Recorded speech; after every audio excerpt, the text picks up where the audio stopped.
In this video, I'm going to show you 3 easy ways to connect your Xbox controller to your PC using a USB cable, Bluetooth, and Microsoft's wireless adapter. I will also walk you through the pros and cons of each method, and at the end, I have a really useful bonus tip you shouldn't skip. So let's get started. USB cable. This method is as simple as it gets. Just grab a USB cable, plug it into your PC and then into your controller.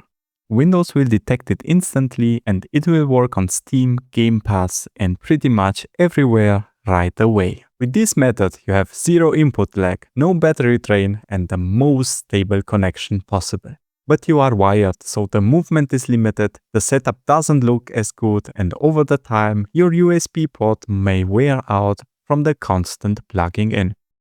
Bluetooth. For this method, you need either a motherboard that has Bluetooth or a Bluetooth dongle connected to your PC. To start, hold the pairing button on top of the controller until the Xbox light starts flashing. On your PC, go to Settings, Bluetooth and Devices, Add Device, Bluetooth and select the Xbox wireless controller. Once the light stops flashing, you're connected. This gives you a clean wireless setup and it's very easy to pair.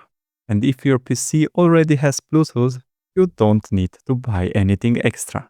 However, there is no headset or audio support through the controller, and in theory, the latency is higher compared to the other two methods.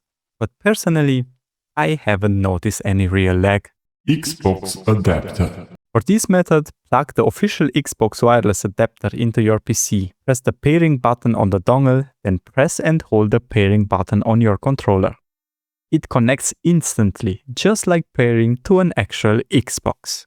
This gives you lower latency than Bluetooth, excellent stability, and full support for headset audio. However, the dongle costs around 20 to 25 euros and it uses up one USB port. Bonus tip. Once you're connected, it's a good idea to update the controller firmware. To do that, open the Microsoft Store, search for Xbox accessories and install the app. Launch it, plug in your controller via USB, and if there's an update available, it will show up. It only takes about a minute and it can fix connection issues and improve performance. On top of that, the app lets you create custom controller profiles with your own button mappings and vibration settings. If this helped, feel free to drop a like and consider subscribing. And if you've connected your controller but it doesn't work properly with Xbox Game Pass, don't worry, I have a video that fixes that right up here. Thanks for watching and see you in the next one.